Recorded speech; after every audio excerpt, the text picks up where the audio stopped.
اشرح لی صدری ویسر لی امری واحلل عقدۃ من لسانی یفقہوا قولی اعوذ باللہ من الشیطان الرجیم بسم اللہ الرحمن الرحیم۔ السلام علیکم۔ سورۃ اللہب مکی ہے اور اس کی 5 آیات ہیں۔ اللہب نام، پہلی آیت کے لفظ لہب کو اس سورت کا نام قرار دیا گیا ہے۔ زمانہ نزول، اس کے مکی ہونے میں جو مفسرین کے درمیان اختلاف نہیں ہے، لیکن ٹھیک یہ متعین کرنا مشکل ہے کہ مکی دور کے کس زمانے میں یہ نازل ہوئی تھی۔ البتہ ابو لہب کا جو کردار رسول اللہ صلی اللہ علیہ وآلہ وسلم اور آپ کی دعوت حق کے خلاف تھا، اس کو دیکھتے ہوئے یہ اندازہ کیا جا سکتا ہے کہ اس سورت کا نزول اس زمانے میں ہوا ہوگا جب وہ حضور اکرم صلی اللہ علیہ وآلہ وسلم کی عداوت میں حد سے زیادہ گزر گیا تھا اور اس کا رویہ اسلام کی راہ میں ایک بڑی رکاوٹ بن گیا تھا۔ بعید نہیں کہ اس کا نزول اس زمانے میں ہوا ہو جب رسول اکرم صلی اللہ علیہ وآلہ وسلم اور آپ کے خاندان والوں کا مقاطعہ کر کے قریش کے لوگوں نے ان کو شیب ابی طالب میں محصور کر دیا تھا، اور تنہا ابو لہب ہی ایسا شخص تھا جس نے اپنے خاندان والوں کو چھوڑ کر دشمنوں کا ساتھ دیا تھا۔ ہمارے اس قیاس کی بنا یہ ہے کہ ابو لہب حضور اکرم صلی اللہ علیہ وآلہ وسلم کا چچا تھا، اور بھتیجے کی زبان سے چچا کی کھلم کھلا مذمت کرانا اس وقت تک مناسب نہ ہو سکتا تھا جب تک کہ چچا کی حد سے گزری ہوئی زیادتیاں اعلانیہ سب کے سامنے نہ آ گئی ہوں۔ اس سے پہلے اگر ابتدا ہی میں یہ صورت نازل کر دی گئی ہوتی تو لوگ اس کو اخلاقی حیثیت سے معیوب سمجھتے کہ بھتیجا اپنے چچا کی اس طرح مذمت کرے۔ پس منظر، قرآن مجید میں یہ ایک ہی مقام ہے جہاں دشمنان اسلام میں سے کسی شخص کا نام لے کر اس کی مذمت کی گئی ہے، حالانکہ مکے میں بھی اور ہجرت کے بعد مدینہ میں بھی بہت سے لوگ ایسے تھے جو اسلام اور محمد صلی اللہ علیہ وآلہ وسلم کی عداوت میں ابو لہب سے کسی طرح کم نہ تھے۔ سوال یہ ہے کہ اس شخص کی وہ کیا خصوصیت تھی جس کی بنا پر اس کا نام لے کر اس کی مذمت کی گئی؟ اس بات کو سمجھنے کے لیے ضروری ہے کہ اس وقت کے عربی معاشرے کو سمجھا جائے اور اس میں ابو لہب کے کردار کو دیکھا جائے۔ قدیم زمانے میں چونکہ پورے ملک عرب میں ہر طرف بدامنی، غارت گری اور طوائف الملوکی پھیلی ہوئی تھی، اور صدیوں سے حالت یہ تھی کہ کسی شخص کے لیے اس کے اپنے خاندان اور خونی رشتہ داروں کی حمایت کے سوا جان و مال اور عزت و آبرو کے تحفظ کی کوئی ضمانت نہ تھی۔ اس لیے عربی معاشرے کی اخلاقی قدروں میں صلہ رحمی یعنی رشتہ داروں کے ساتھ حسن سلوک کو بڑی اہمیت حاصل تھی، اور قطع رحمی کو بہت بڑا پاپ سمجھا جاتا تھا۔ عرب کی انہی روایات کا یہ اثر تھا کہ رسول اکرم صلی اللہ علیہ وآلہ وسلم جب اسلام کی دعوت لے کر اٹھے تو قریش کے دوسرے خاندانوں اور ان کے سرداروں نے تو حضور اکرم صلی اللہ علیہ وآلہ وسلم کی شدید مخالفت کی، مگر بنی ہاشم اور بنی المطلب، ہاشم کے بھائی مطلب کی اولاد نے نہ صرف یہ کہ آپ کی مخالفت نہیں کی بلکہ وہ کھلم کھلا آپ کی حمایت کرتے رہے، حالانکہ ان میں سے اکثر لوگ آپ کی نبوت پر ایمان نہیں لائے تھے۔ قریش کے دوسرے خاندان خود بھی حضور اکرم صلی اللہ علیہ وآلہ وسلم کی ان خونی رشتہ داروں کی حمایت کو عرب کی اخلاقی روایات کے عین مطابق سمجھتے تھے۔ اسی وجہ سے انہوں نے کبھی بنی ہاشم اور بنی المطلب کو یہ طعنہ نہیں دیا کہ تم ایک دوسرا دین پیش کرنے والے شخص کی حمایت کر کے اپنے دین آبائی سے منحرف ہو گئے ہو۔ وہ اس بات کو جانتے اور مانتے تھے کہ اپنے خاندان کے ایک فرد کو وہ کسی حالت میں اس کے دشمنوں کے حوالے نہیں کر سکتے، اور ان کا اپنے عزیز کی پشت یابی کرنا قریش اور اہل عرب سب کے نزدیک بالکل ایک فطری امر تھا۔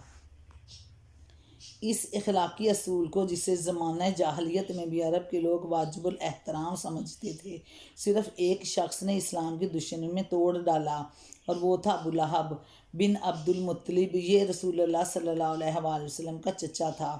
حضور اکرم صلی اللہ علیہ وآلہ وسلم کے والد ماجد اور یہ ایک ہی باپ کے بیٹے تھے۔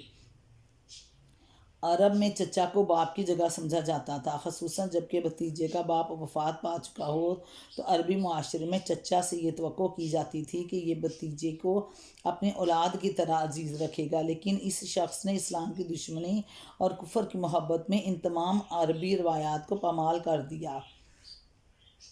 ابن عباس رضی اللہ عنہ سے متعدد سندوں کے ساتھ یہ روایت محدثین نے نقل کی ہے کہ جب رسول اللہ صلی اللہ علیہ وآلہ وسلم کو دعوت عام پیش کرنے کا حکم دیا گیا اور قرآن مجید میں یہ ہدایت نازل ہوئی کہ آپ اپنے قریب ترین عزیزوں کو سب سے پہلے خدا کے عذاب سے ڈرائیں، تو آپ نے صبح سویرے کوہ صفا پر چڑھ کر بلند آواز سے پکارا، یا صباحاہو، ہائے صبح کی آفت۔ عرب میں یہ صدا وہ شخص لگاتا تھا جو صبح کے جھٹ پٹے میں کسی دشمن کو اپنے قبیلے پر حملہ کرنے کے لیے آتے دیکھ لیتا تھا۔ حضور اکرم صلی اللہ علیہ وآلہ وسلم کی یہ آواز سن کر لوگوں نے دریافت کیا کہ یہ کون پکار رہا ہے؟ بتایا گیا کہ یہ محمد صلی اللہ علیہ وآلہ وسلم کی آواز ہے۔ اس پر قریش کے تمام خاندانوں کے لوگ آپ کی طرف دوڑ پڑے۔ جو خود آ سکتا تھا وہ خود آیا، جو نہ آ سکتا تھا اس نے اپنی طرف سے کسی کو بھیج دیا۔ جب سب جمع ہو گئے تو آپ صلی اللہ علیہ وآلہ وسلم نے قریش کے ایک ایک خاندان کا نام لے کر پکارا، اے بنی ہاشم، اے بنی عبد المطلب، اے بنی فہر، اے بنی فلاں، اے بنی فلاں، اگر میں تمہیں یہ بتاؤں کہ پہاڑ کے پیچھے ایک لشکر تم پر حملہ کرنے کے لیے تیار کھڑا ہے تو تم میری بات سچ مانو گے؟ لوگوں نے کہا، ہاں، ہمیں کبھی تم سے جھوٹ سننے کا تجربہ نہیں ہوا ہے۔ آپ نے فرمایا، تو میں تمہیں خبردار کرتا ہوں کہ آگے سخت عذاب آ رہا ہے۔ اس پر قبل اس کے کہ کوئی اور بولتا، حضور صلی اللہ علیہ وآلہ وسلم کے اپنے چچا ابو لہب نے کہا، تبالکا لہٰذا جمعتنا، ستیہ ناش جائے تیرا، کیا اس لیے تو نے ہمیں جمع کیا تھا؟ ایک روایت میں یہ بھی ہے کہ اس نے پتھر اٹھایا تاکہ رسول اللہ صلی اللہ علیہ وآلہ وسلم پر کھینچ مارے۔ مسند احمد، بخاری، مسلم، ترمذی، ابن جریر وغیرہ۔ ابن زید کی روایت ہے کہ ابو لہب نے رسول اللہ صلی اللہ علیہ وآلہ وسلم سے ایک روز پوچھا، اگر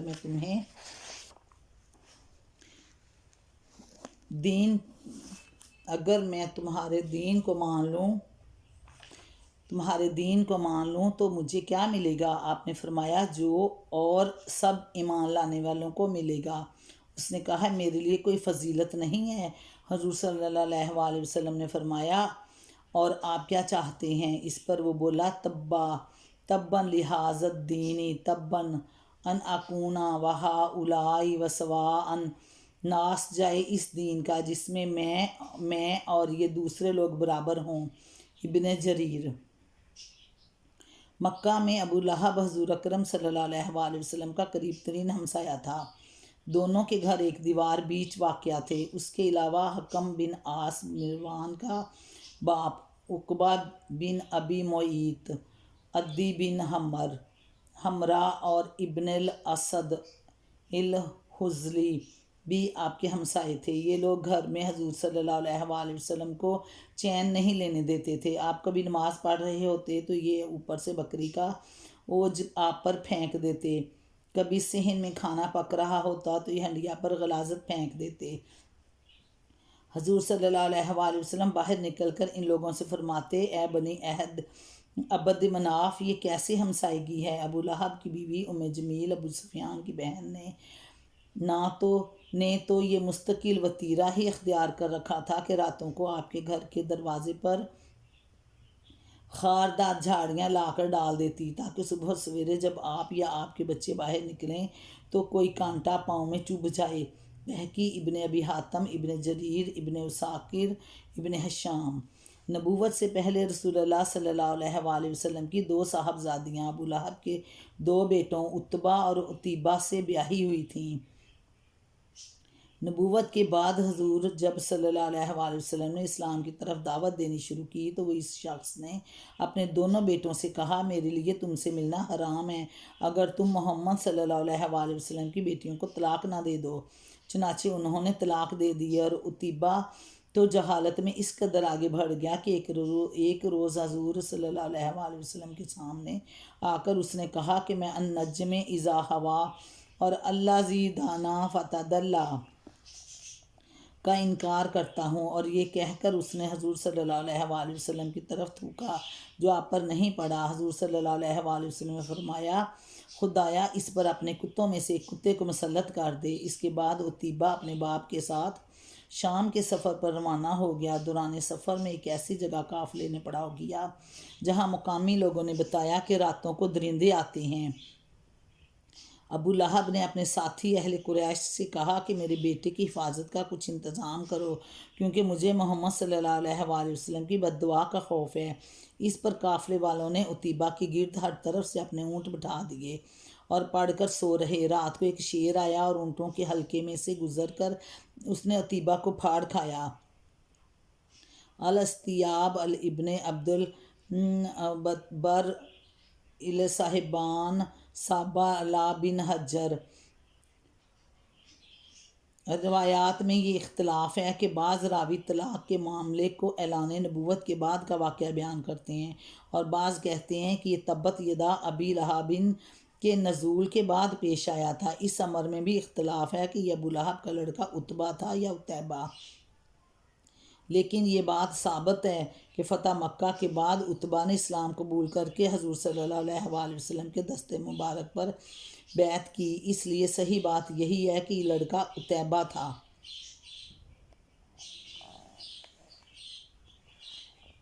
اس کے خبث نفس کا یہ حال تھا کہ جب رسول اللہ صلی اللہ علیہ وآلہ وسلم کے صاحبزادے حضرت قاسم کے بعد دوسرے صاحبزادے حضرت عبداللہ کا بھی انتقال ہو گیا، تو یہ اپنے بھتیجے کے غم میں شریک ہونے کے بجائے خوشی خوشی دوڑا ہوا قریش کے سرداروں کے پاس پہنچا اور ان کو خبر دی کہ لو آج محمد صلی اللہ علیہ وآلہ وسلم بے نام و نشان ہو گئے۔ اس کی اس حرکت کا ذکر ہم سورہ کوثر کی تفسیر میں کر چکے ہیں۔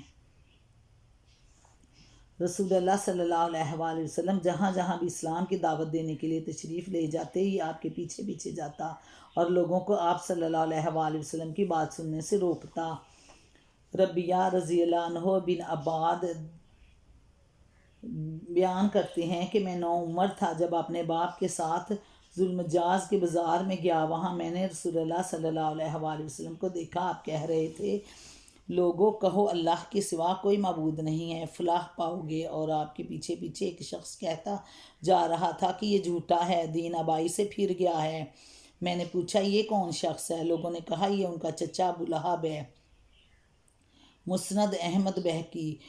دوسری روایت انہیں حضرت ربیہ سے یہ ہے کہ میں نے رسول اللہ صلی اللہ علیہ وآلہ وسلم کو دیکھا کہ آپ ایک ایک قبیلے کے پڑاؤ پر جاتے اور فرماتے، اے بنی فلاں، میں تمہاری طرف اللہ کے رسول ہوں، تو میں ہدایت کرتا ہوں کہ صرف اللہ کی عبادت کرو اور اس کے ساتھ کسی کو شریک نہ کرو۔ تم میری تصدیق کرو اور میرا ساتھ دو تاکہ میں وہ کام پورا کروں جس کے لیے اللہ نے مجھے بھیجا ہے۔ آپ کے پیچھے پیچھے ایک اور شخص آتا اور وہ کہتا کہ اے بنی فلاں، یہ تم کو لات اور عزا سے پھیر کر اس بدعت اور گمراہی کی طرف لے جانا چاہتا ہے جسے لے کر آیا ہے۔ اس کی بات ہرگز نہ مانو اور اس کی پیروی نہ کرو۔ میں نے اپنے باپ سے پوچھا یہ کون ہے؟ انہوں نے کہا یہ ان کا چچا ابو لہب ہے۔ مسند احمد طبرانی۔ طارق رضی اللہ عنہ بن عبداللہ المحاربی کی روایت بھی اسی سے ملتی جلتی ہے۔ وہ کہتے ہیں، میں نے ذوالمجاز کے بازار میں دیکھا کہ رسول اللہ صلی اللہ علیہ وآلہ وسلم لوگوں سے کہتے جاتے کہ لوگوں لا الہ الا اللہ کہو فلاح پاؤ گے، اور پیچھے ایک شخص جو آپ کو پتھر مار رہا ہے، یہاں تک کہ آپ صلی اللہ علیہ وآلہ وسلم کی ایڑیاں خون سے تر ہو گئی ہیں، اور وہ کہتا جاتا کہ یہ جھوٹا ہے، اس کی بات نہ مانو۔ میں نے لوگوں سے پوچھا یہ کون ہے؟ اور لوگوں نے کہا یہ ان کا چچا ابو لہب ہے۔ ترمذی۔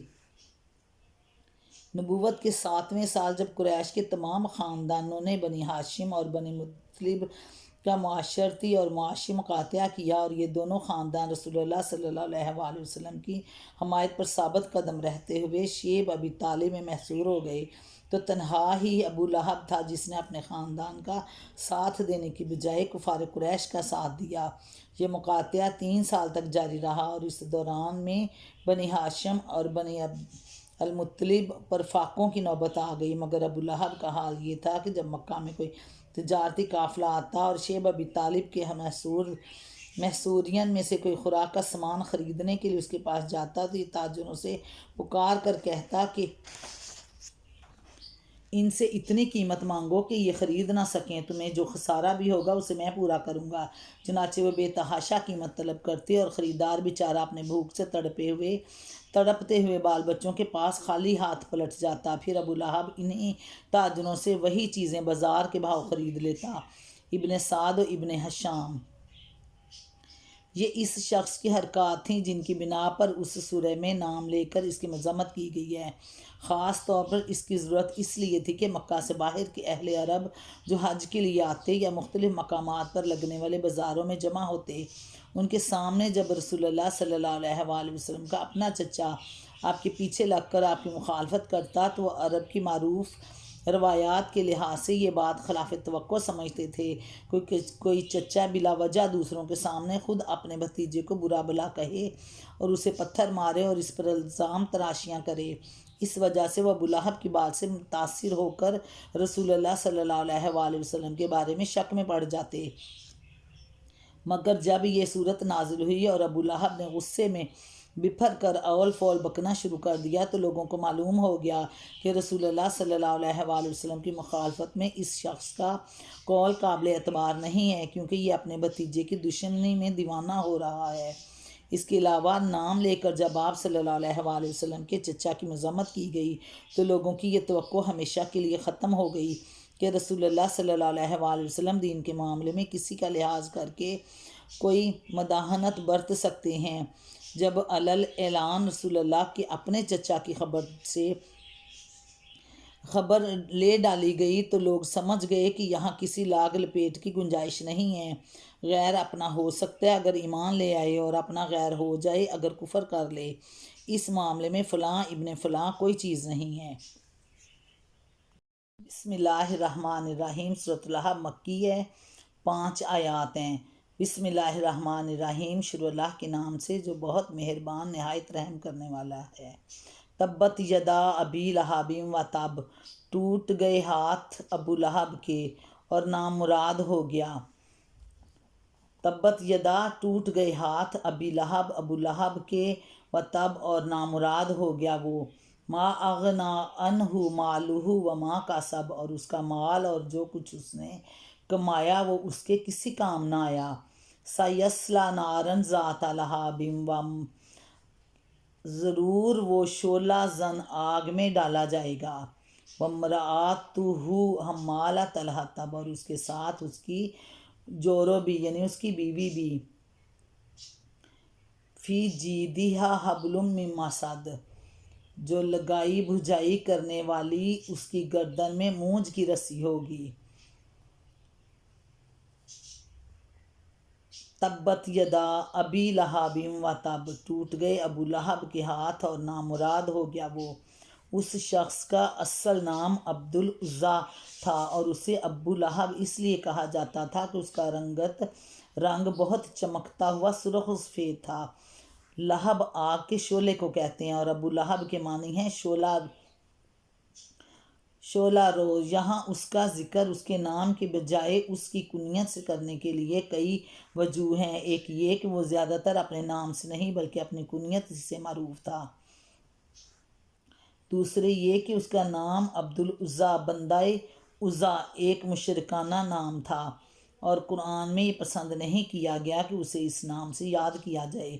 تیسرے یہ کہ اس کا جو انجام اس صورت میں بیان کیا گیا اس کے ساتھ اس کی یہ کنیت ہی زیادہ مناسبت رکھتی ہے۔ تبت یدا ابی لہب کے معنی بعض مفسرین نے ٹوٹ جائیں ابو لہب کے ہاتھ بیان کیے ہیں، و تبا کا مطلب یہ بیان کیا ہے کہ وہ ہلاک ہو جائے یا وہ ہلاک ہو گیا، لیکن در حقیقت یہ کوئی کوسنا نہیں ہے جو اس کو دیا گیا ہو، بلکہ ایک پیشین گوئی ہے جس میں آئندہ پیش آنے والی بات کو ماضی کے صیغوں میں بیان کیا گیا ہے، گویا اس کا ہونا ایسا یقینی ہے جیسے وہ ہو چکی، اور فی الواقع آخرکار وہی کچھ ہوا جو اس صورت میں چند سال پہلے بیان کیا جا چکا تھا۔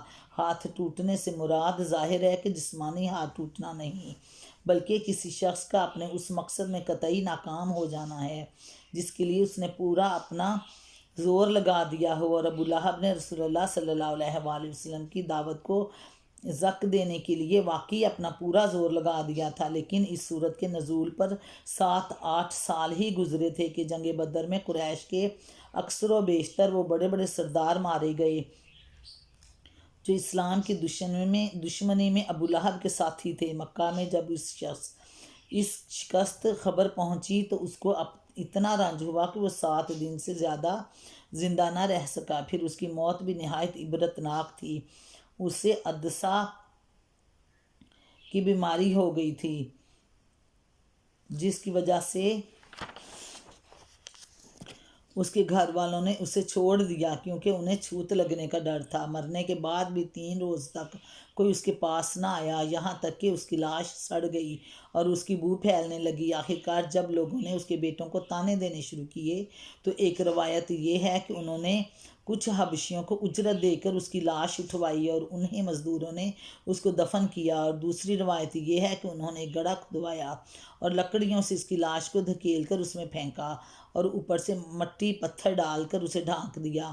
اس کی مزید اور مکمل شکست اس طرح ہوئی کہ جس دین کی راہ روکنے کے لیے اس نے ایڑی چوٹی کا زور لگایا تھا، اسی دین کو اس کی اولاد نے قبول کیا۔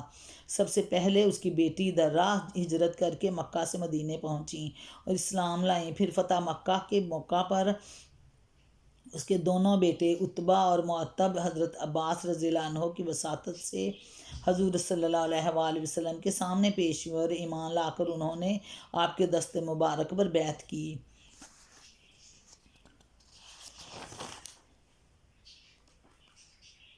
ما اغنی عنہ مالہ وما کسب، اور اس کا مال اور جو کچھ اس نے کمایا اس کے کسی کام نہ آیا۔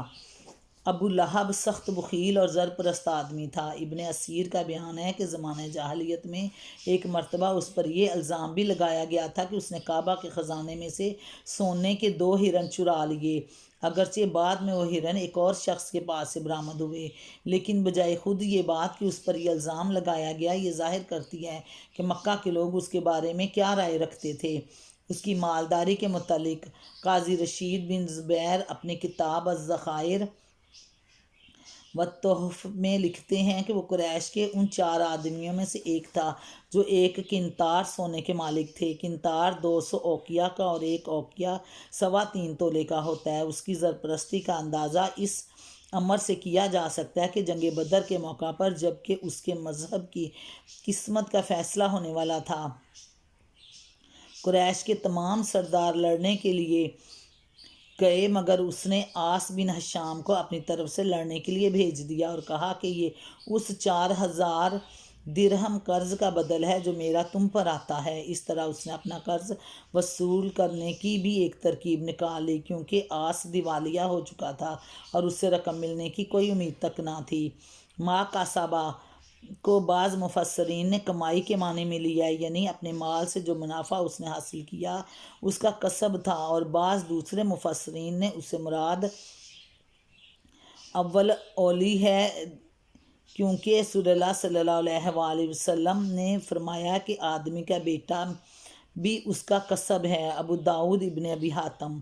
یہ دونوں معنی ابو لہب کے انجام سے مناسبت رکھتے ہیں، کیونکہ جب وہ عدسہ کے مرض میں مبتلا ہوا تو اس کا مال بھی اس کے کسی کام نہ آیا اور اس کی اولاد نے بھی اسے بے کسی کی موت مرنے کے لیے چھوڑ دیا، یعنی مال اور اولاد کچھ کام نہ آیا۔ اس کا جنازہ تک عزت کے ساتھ اٹھانے کی اس اولاد کو توفیق نہ ہوئی۔ اس طرح چند ہی سال کے اندر لوگوں نے اس پیشین گوئی کو پورا ہوتے دیکھ لیا جو ابو لہب کے متعلق اس صورت میں کی گئی تھی۔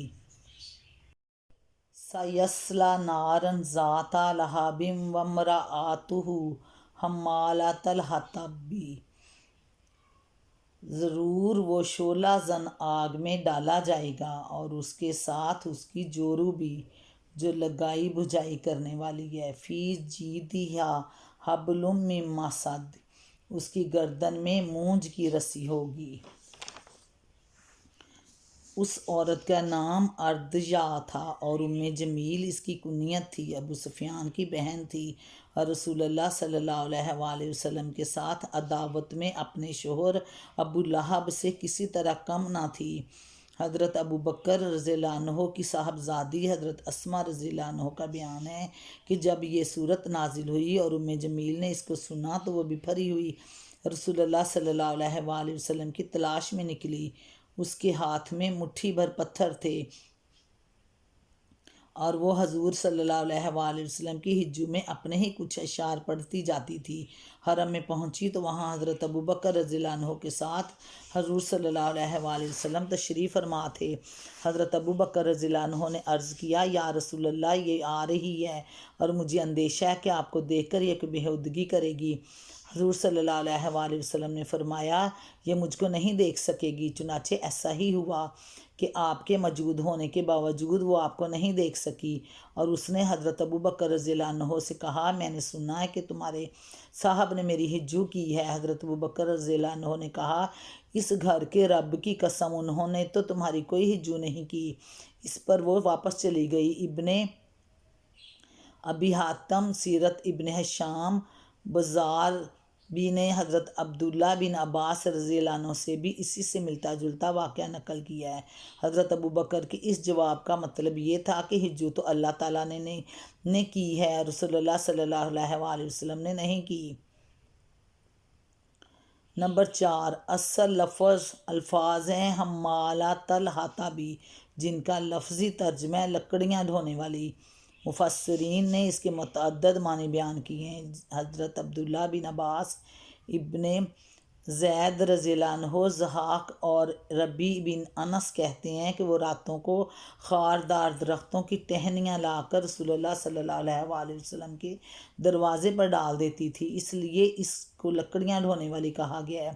قتادہ، اکرمہ، حسن بصری، مجاہد اور سفیان ثوری کہتے ہیں کہ وہ لوگوں میں فساد ڈلوانے کے لیے چغلیاں کھاتی پھرتی تھی، اس لیے اسے عربی محاورے کے مطابق لکڑیاں ڈھونے والی کہا گیا ہے، کیونکہ عرب ایسے شخص کو جو ادھر کی بات ادھر لگا کر فساد کی آگ بھڑکانے کی کوشش کرتا ہو، لکڑیاں ڈھونے والا کہتے ہیں۔ اس محاورے کے لحاظ سے حمالۃ الحطب کے معنی ٹھیک وہی ہیں جو اردو میں بیج مالوں کے معنی ہیں۔ سعید بن جبیر کہتے ہیں، جو شخص گناہوں کا بوجھ اپنے اوپر لاد رہا ہو، اس کے متعلق عربی زبان میں بطور محاورہ کہا جاتا ہے، فلان یحتطب علی ظہرہ، فلاں شخص اپنی پیٹھ پر لکڑیاں لاد رہا ہے۔ پس حمالۃ الحطب کے معنی ہیں گناہوں کا بوجھ ڈھونے والی۔ ایک اور مطلب مفسرین نے اس کا یہ بیان کیا ہے کہ یہ آخرت میں اس کا حال ہوگا، یعنی وہ لکڑیاں لا کر اس آگ میں ڈالے گی جس میں ابو لہب جل رہا ہوگا۔